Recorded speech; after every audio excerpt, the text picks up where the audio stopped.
Coba kamu lihat di atas wawan itu apa? Nah, otomatis Tian langsung ngelihat ke arah pepohonan bambu di atasnya wawan.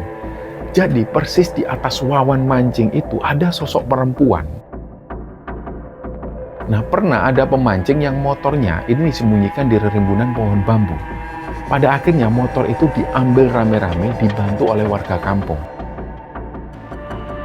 Mulailah mereka akhirnya masuk ke pemakaman, dan begitu masuk ke pemakaman desa ini, bau-bauan itu sudah mulai menyengat. Mulai dari bau semerbak bunga Kamboja, dan ada bau-bau sampah yang terbakar.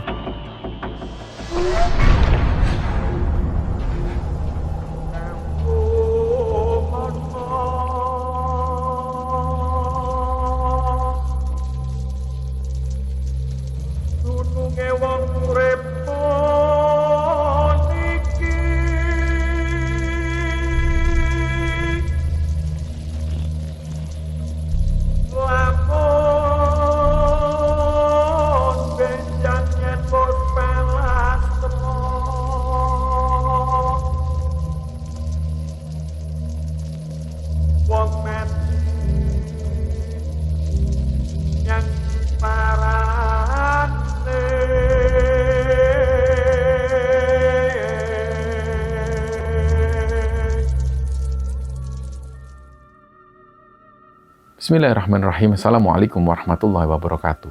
Sobat Kembara Sunyi dimanapun teman-teman berada. Pada kesempatan kali ini kami akan membagikan cerita yang dikirim oleh Sobat Kembara yang bernama Tian yang asalnya dari Kediri, Jawa Timur. Sebelum kita masuk ke ceritanya, untuk teman-teman yang nonton tayangan ini dan belum subscribe, jangan lupa untuk subscribe lebih dulu agar channel Kembara Sunyi ini lebih berkembang lagi dan kami lebih bersemangat lagi dalam membuat konten-konten terbaru di Kembara Sunyi. Dan untuk teman-teman yang telah mendukung kami sejauh ini, kami mengucapkan terima kasih banyak. Semoga amal kebaikan teman-teman dibalas kebaikan berlipat oleh Allah Subhanahu wa Ta'ala.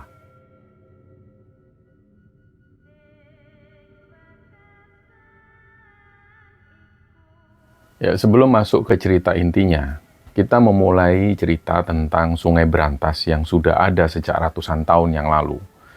Di Sungai Brantas ini menyimpan banyak cerita, sejarah, dan juga rahasia yang nggak banyak orang tahu, teman-teman. Nah, Sungai Brantas ini adalah salah satu sungai yang paling panjang di Jawa Timur. Panjangnya itu bisa lebih dari 300 km. Itu mengalir dari desa Sumber Brantas di Kota Batu, melewati banyak kota besar seperti Malang, Blitar, Surabaya, dan pada akhirnya mengarah ke laut. Tapi Sungai Brantas ini lebih dari sekedar panjang. Sungai ini juga punya cerita yang sangat erat kaitannya dengan sejarah dan juga legenda yang telah lama terpendam. Nah, kita mulai dari zaman dulu di sekitaran tahun 1009 Masehi. Pada saat itu ada sebuah kerajaan yang bernama Kerajaan Kahuripan. Kerajaan ini dipimpin oleh seorang raja yang sangat terkenal yang bernama Prabu Airlangga. Raja ini sangat bijaksana dan punya pengaruh besar di wilayah Jawa Timur. Tapi cerita yang menarik di sini adalah hubungan antara kerajaan dengan Sungai Brantas. Banyak yang bilang sungai ini bukan hanya sekedar aliran air biasa. Jadi sungai ini adalah saksi bisu dari berdirinya kerajaan-kerajaan besar, termasuk kerajaan yang dibagi menjadi Kerajaan Kediri dan juga Kerajaan Jenggala. Dan Sungai Brantas ini menjadi pemisah di antara keduanya. Nah, ada sebuah cerita yang lebih misterius lagi. Konon, Sunan Bonang, seorang wali besar yang sangat dihormati, beliau punya kekuatan luar biasa untuk memindahkan aliran Sungai Brantas. Nah, benar atau tidaknya cerita ini nggak ada yang tahu pasti, tapi cerita ini mengarah pada sesuatu yang lebih dari sekedar fakta sejarah. Sungai Brantas ini dengan segala misterinya, seolah menjadi penghubung antara dunia manusia dan dunia gaib. Dan selanjutnya kemudian Prabu Airlangga yang memimpin Kerajaan Kahuripan, juga tidak bisa dipisahkan dari sejarah Sungai Brantas. Beliau terkenal bukan hanya karena kebijakannya, tapi juga karena beliau mampu mengatur masyarakat dengan sangat bijaksana. Dengan kebijakan dari Prabu Airlangga ini, beliau membuat kerajaan itu semakin makmur, baik dalam bidang sosial, ekonomi, maupun teknologi. Bahkan teknologi irigasi yang berkembang pesat di masa itu juga berkat pengaruh dari Sungai Brantas ini. Tapi jangan salah teman-teman, meskipun menyuplai kehidupan bagi banyak orang, Sungai Brantas ini juga membawa banyak cerita gelap. Sungai Brantas menjadi saksi dari banyaknya pertempuran, perselisihan, dan juga perubahan kerajaan-kerajaan di Jawa. Sungai ini juga menjadi sumber kehidupan bagi banyak desa yang berada di sepanjang alirannya. Para petani mengandalkan airnya untuk bertani, sementara kota-kota besar seperti Surabaya pun juga mendapat pasokan air bersih dari Sungai Brantas. Nah, sekarang Sungai Brantas ini tidak hanya sekedar tempat untuk mengalirkan air, dan tentu saja tetap menjadi sumber air untuk kehidupan banyak orang di Jawa Timur. Dari mulai pertanian, industri, sampai kebutuhan sehari-hari, semua tergantung dengan Sungai Brantas. Tapi kalau kita duduk sejenak di tepi Sungai Brantas itu, dan ketika kita mendengar gemericik airnya yang perlahan mengalir, mungkin kita bisa merasakan sedikit keajaiban yang dimiliki oleh Sungai Brantas. Ada cerita-cerita yang belum terungkap dari Sungai Brantas, dan ada rahasia yang mungkin hanya bisa dipahami oleh mereka-mereka yang benar-benar percaya bahwa Sungai Brantas ini bukanlah sebuah sungai, tapi juga merupakan sebuah perjalanan panjang dari masa lalu yang masih mengalir hingga hari ini. Dan begitulah kisah tentang Sungai Brantas. Seperti alirannya yang terus mengalir tanpa henti, sejarahnya pun juga terus mengalir dalam kehidupan masyarakat Jawa Timur. Dia menyimpan kenangan dan pelajaran yang tidak akan pernah terlupakan. Nah, cerita di episode kali ini, teman-teman, cerita ini dibagikan oleh sobat kembara yang bernama Tian. Mas Tian ini asalnya dari kota Kediri, Jawa Timur, dan pada saat ini Mas Tian berusia 35 tahun. Jadi di sini Tian mau membagikan pengalaman mistisnya ketika dia dan teman-temannya pernah mancing di aliran Sungai Brantas.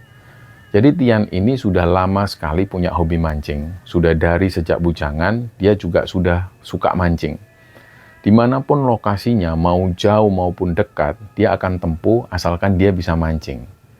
Nah, kebetulan juga rumah Tian ini nggak jauh dari Sungai Brantas. Dan bagi warga yang tinggal di sekitaran Sungai Brantas, mereka pasti tahu tentang cerita mistis di sekitaran Sungai Brantas.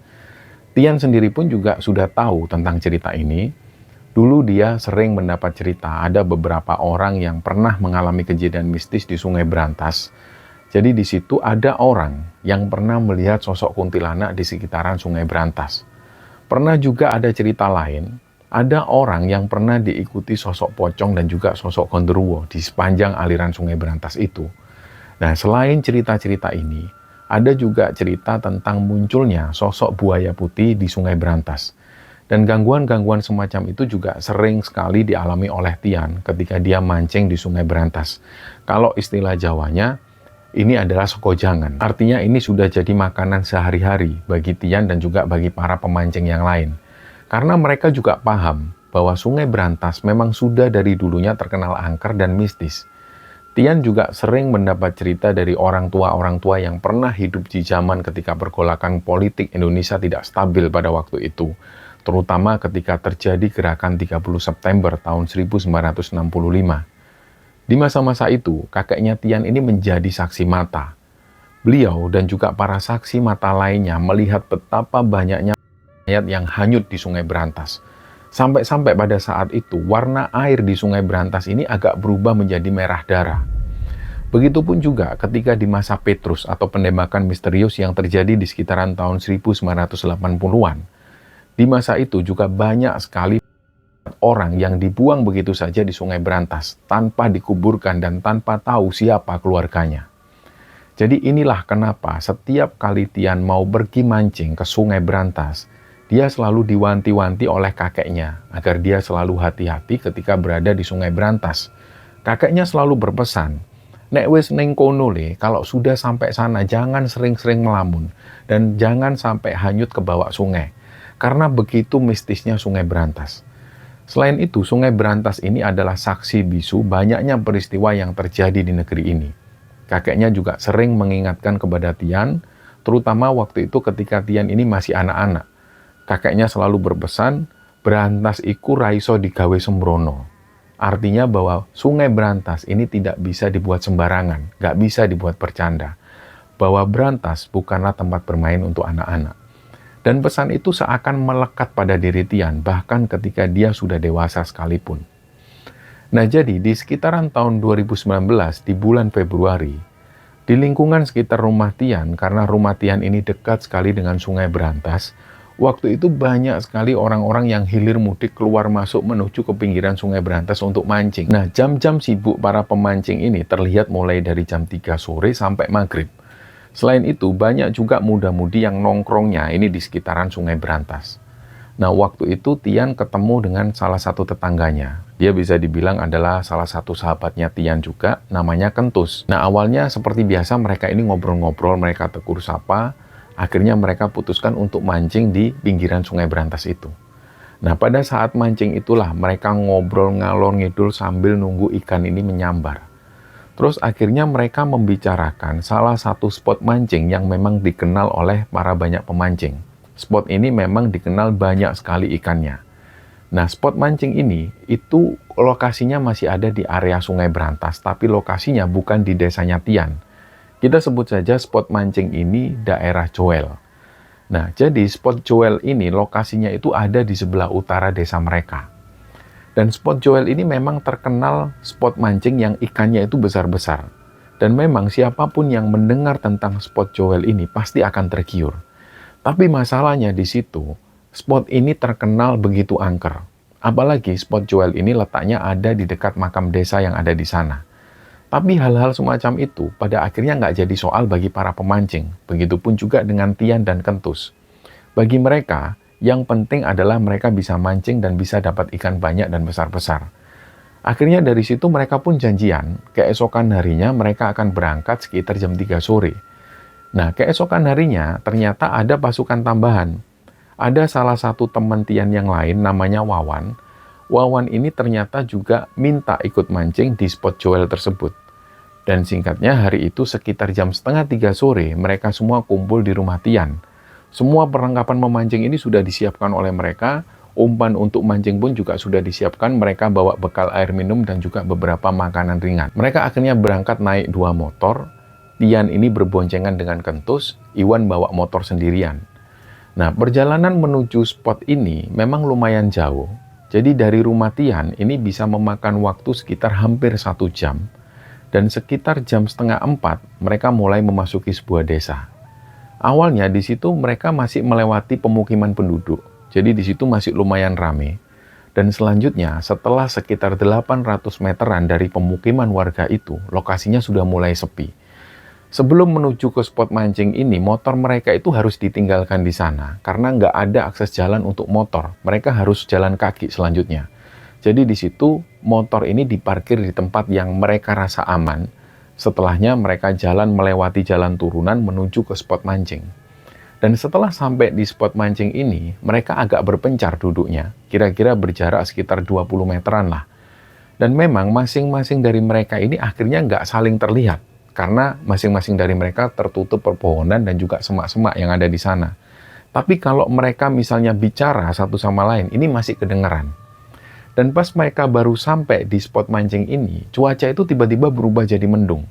Nah, belum lagi, lokasi di kanan kiri mereka itu banyak sekali rerimbunan pohon bambu yang rindang sekali pohonnya. Dan ditambah lagi rerimbunan pohon bambu ini sepanjang sekitar 1 kilometeran lebih.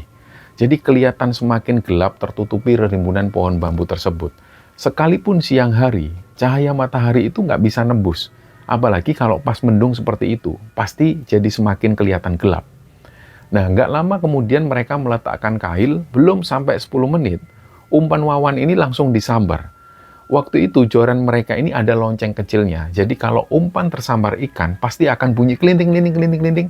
Jadi pas umpan Wawan ini disambar ikan, bunyi kelintingan itu semakin terdengar. Apalagi ketika Wawan narik ikan ke atas, ini suara kelintingan itu terdengar semakin kencang.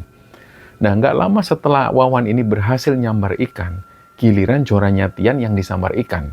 Pancingnya Tian pun loncengnya mulai berbunyi, langsung ditarik oleh Tian. Jadi suara lonceng di ujung pancing itu semakin bersaut-sautan. Nah, belum sempat ikan ini diangkat naik oleh Tian, pancingnya Iwan ini bunyi lagi. Dan posisi Iwan ini ada di bagian selatannya Tian. Dan si Kentus posisinya itu di bagian utara Tian. Jadi tiba-tiba ada keanehan yang terjadi di jorannya Wawan. Jadi Wawan ini setiap kali dia dapat ikan ini didapat, umpan dimasukkan lagi. Dan pada saat itu juga umpannya ini disambar lagi oleh ikan. Dan akhirnya dia dapat ikan lagi. Begitu seterusnya. Nah, kira-kira sekitar jam 5 menjelang maghrib, suara lonceng joran dari Iwan ini mulai berhenti. tiba-tiba terdengar lagi suara lonceng kelintingan. Tapi suara kelintingan lonceng ini bukan suara lonceng dari pancingan. Kelintingannya itu suaranya agak aneh. Jadi yang awalnya didengar oleh Kentus, dikiranya suara gemerincing lonceng itu berasal dari jorannya Wawan. Kalau Tian mengiranya juga sama, suara gemerincing lonceng itu juga berasal dari pancingnya Wawan. Karena sebelumnya, memang Wawan ini sering strike. Tapi lama-lama antara Tian dan juga Kentus, mereka mulai merasa ada yang aneh. Karena waktu itu, Wawan ini malah nanya ke Kentus dan Tian, "Weh, siapa yang strike itu? Kelintingannya rame banget." Nah, barulah di situ Kentus dan Tian ini sadar bahwa ini bukanlah suara lonceng dari pancingannya Wawan. Kentus akhirnya memberanikan diri tanya ke Wawan. Mereka ini sama-sama nggak bisa ngelihat karena ketutup pohon dan juga semak-semak. Tapi mereka bisa dengar kalau ada yang ngomong. Jadi di situ Kentus langsung teriak. Dia tanya ke Wawan, "Loh, Wan, itu bukannya suara pancinganmu toh, Wan?" Wawan menjawab, "Bukan, mosok yo nyambar terus ikannya." Nah, Kentus di sini sudah mulai merasa ada yang aneh. Terus akhirnya Kentus tanya lagi, "Lah terus ini suara kelintingannya sopo? Suara kelintingan pancingannya siapa?" Nah, Wawan dengan santainya menjawab, "Tian itu lagi strike, Tian." Tapi Tian langsung menyangkal. Tian bilang, bukan aku, wong dari tadi pancinganku ini belum ada yang nyambar lagi kok." Nah, dari situlah mereka semua akhirnya diem.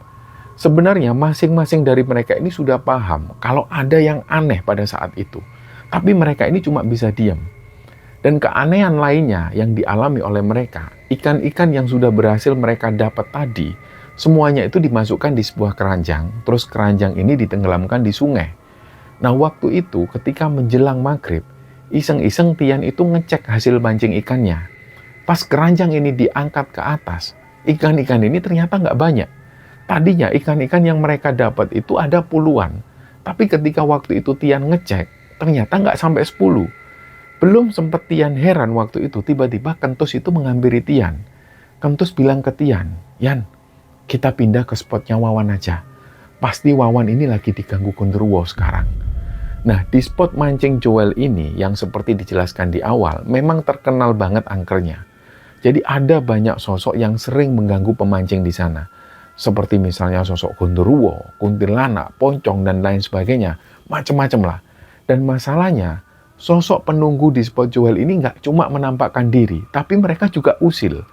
Seringnya mereka ini mengganggu para pemancing. Bahkan mereka itu sampai kontak fisik kepada para pemancing. Jadi dari situlah Kentus mulai mengkhawatirkan Wawan. Dia kemudian mengajak Tian menuju ke spotnya Wawan. Akhirnya di situ Tian membereskan jorannya, mereka jalan menuju ke spotnya Wawan. Dan di situ mereka jalannya ini nggak bisa langsung lurus karena harus muter melewati semak-semak. Mereka melewati juga rerimbunan pohon bambu di sana. Nah, ketika mau sampai ke spotnya Wawan, Kentus itu tiba-tiba narik bajunya Tian. Tian ini disuruh berhenti. Stop, berhenti dulu. Itu coba kamu lihat. Nah, di posisi ini, Tian itu sudah bisa ngelihat Wawan yang lagi mancing. Situasi di sana itu gelap. Selain tertutup rerimbunan pohon bambu, situasi waktu itu memang sudah menjelang maghrib. Jadi suasananya itu gelap. Nah, di situ Kentus nyuruh Tian memperhatikan ke arah Wawan. Di situ Kentus bisik-bisik ke Tian. "Coba kamu lihat, di atas Wawan itu apa?" Nah, otomatis Tian langsung ngelihat ke arah pepohonan bambu di atasnya Wawan. Jadi persis di atas Wawan mancing itu ada sosok perempuan. Belum sempat Tian memperhatikan, Kentus bisik-bisik lagi ke Tian.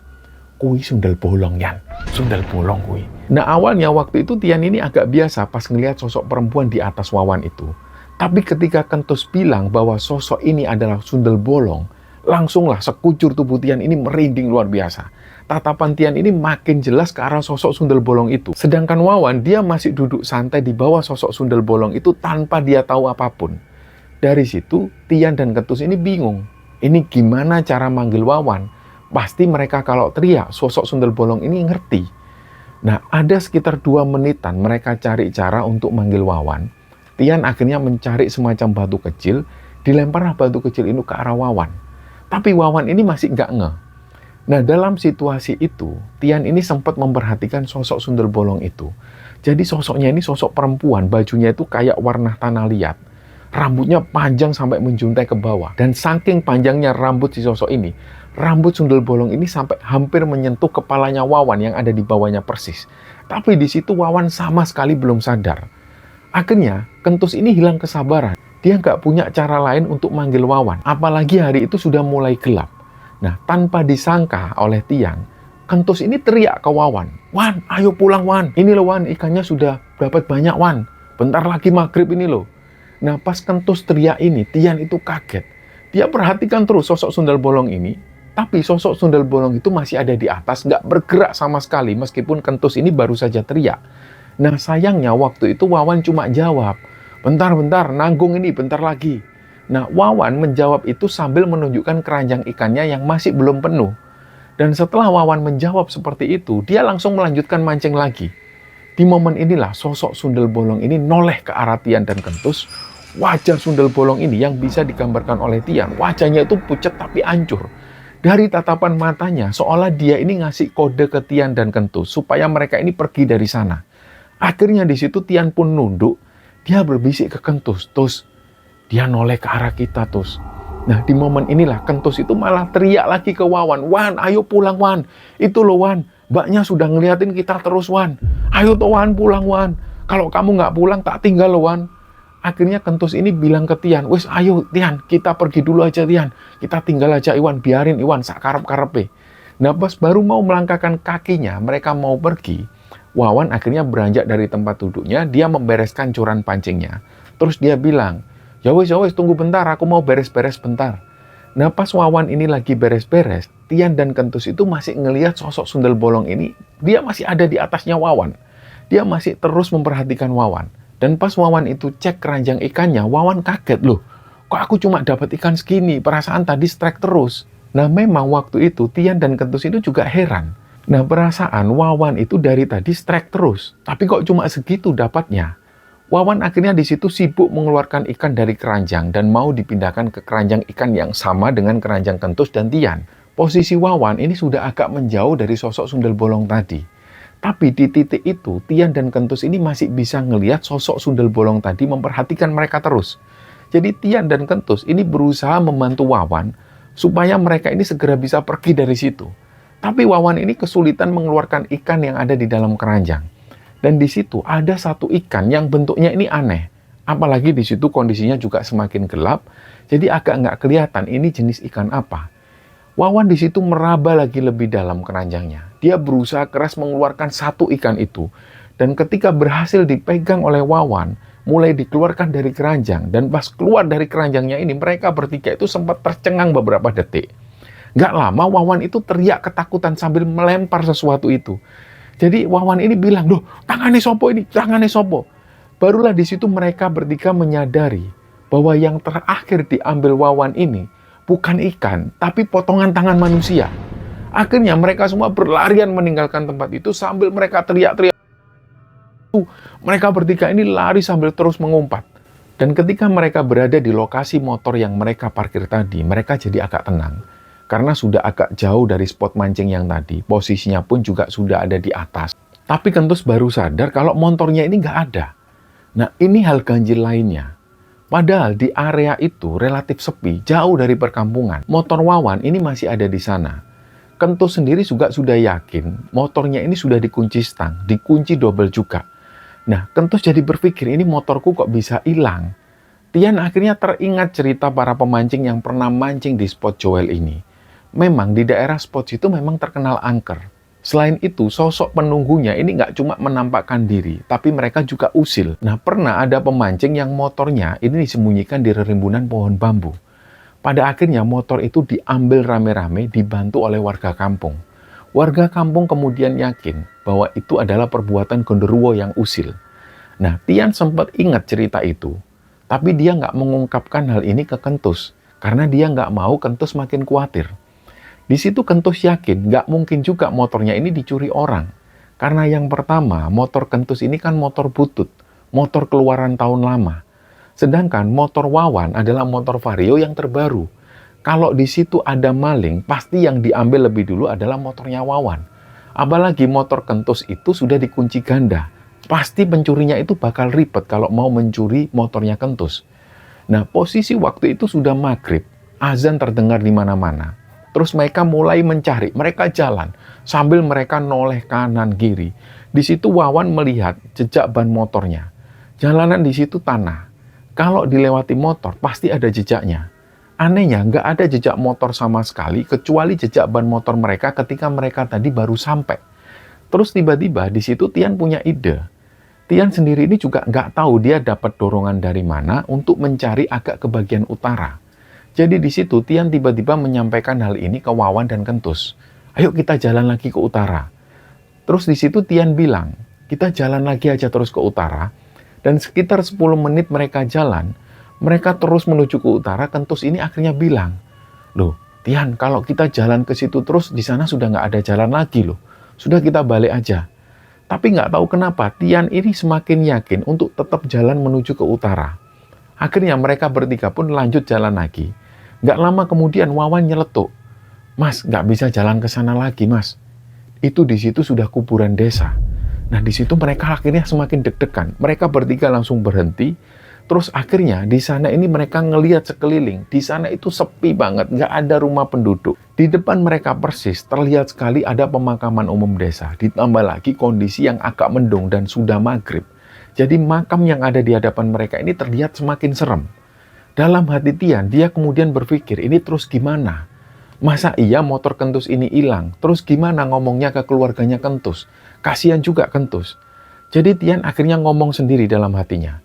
Tapi nggak tahu kenapa, Tian tetap yakin untuk terus masuk ke kuburan. Tian akhirnya sampaikan hal ini ke Kentus. Udahlah Tus, kita sudah sampai sini. Sekalian aja kita lewati kuburan. Siapa tahu setelah kuburan ini ada perkampungan. Kita bisa tanya ke penduduk. Nah, Iwan pun menambahkan, ya wis lah nanggung, ayo masuk aja kita lewat kuburan. Mulailah mereka akhirnya masuk ke pemakaman, dan begitu masuk ke pemakaman desa ini, bau-bauan itu sudah mulai menyengat. Mulai dari bau semerbak bunga Kamboja, dan ada bau-bau sampah yang terbakar. Pokoknya situasi waktu itu membuat mereka bertiga ini merinding. Tapi di situ mereka tetap jalan masuk ke makam, dan tiba-tiba Wawan teriak, "Loh Tus, itu kan motormu Tus." Nah, mereka bertiga ini juga heran. Jadi motor Kentus ini ada di tengah-tengah makam persis.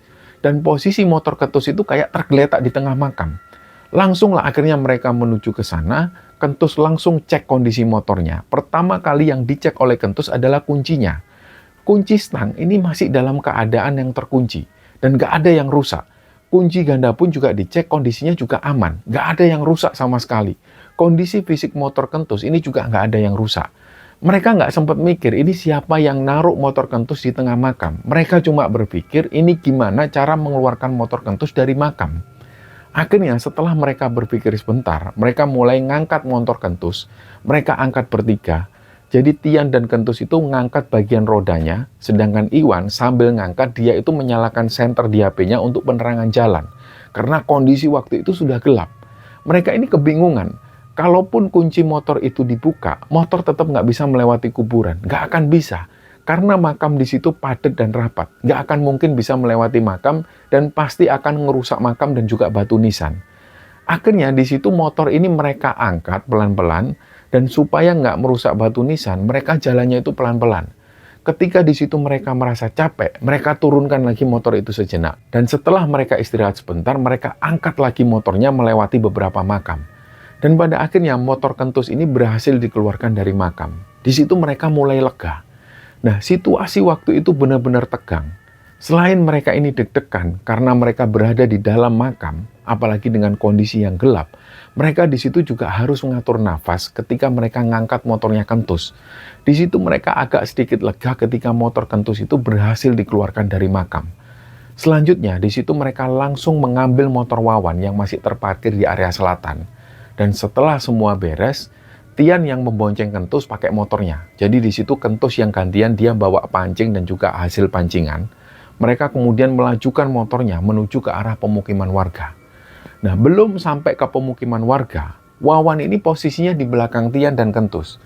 Jadi Wawan ini juga agak aneh juga. Dia melajukan motornya itu pelan, nggak seperti biasanya. Padahal motor Wawan ini tergolong motor keluaran terbaru. Tapi Wawan mengendarai motornya itu kayak berat bang. Jadi terdengar sekali. Suara motor Iwan ini kayak terdengar berat memang.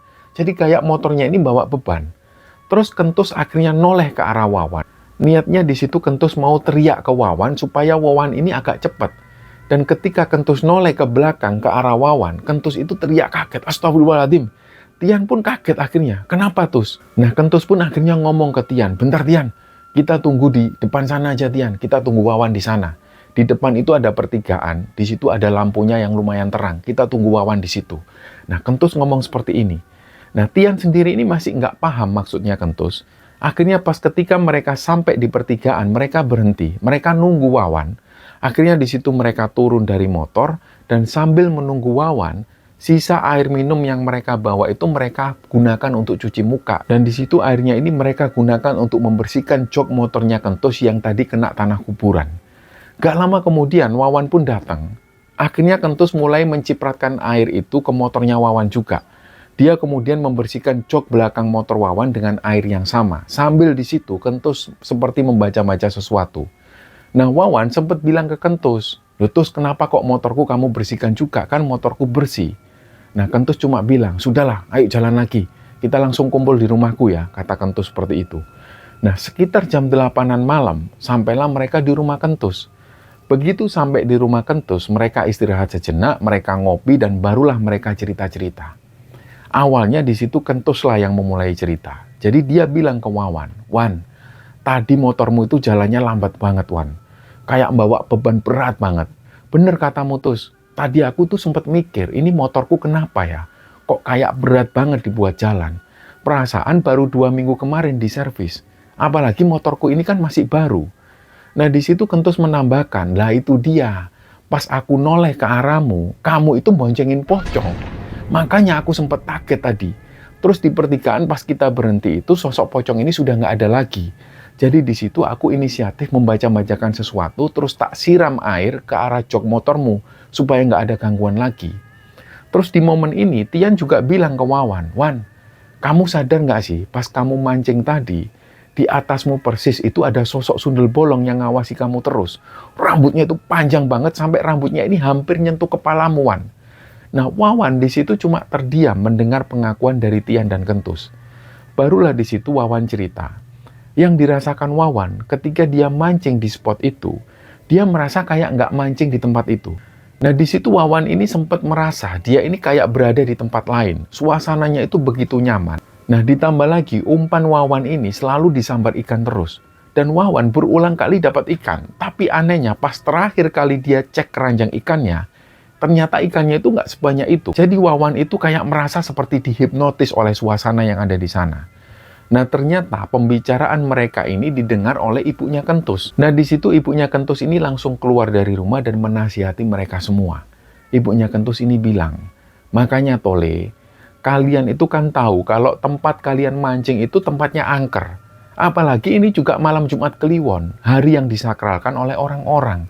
Apalagi kalian mancing itu juga pas waktu surup." Nah, mereka bertiga ini baru sadar kalau hari itu adalah malam Jumat Kliwon. Selain itu, memang mereka ini mancing sampai waktu surup. Inilah yang membuat mereka itu sering mengalami gangguan ketika mancing. Selain itu, mereka berpikir soal motor Kentus yang tiba-tiba berada di tengah pemakaman.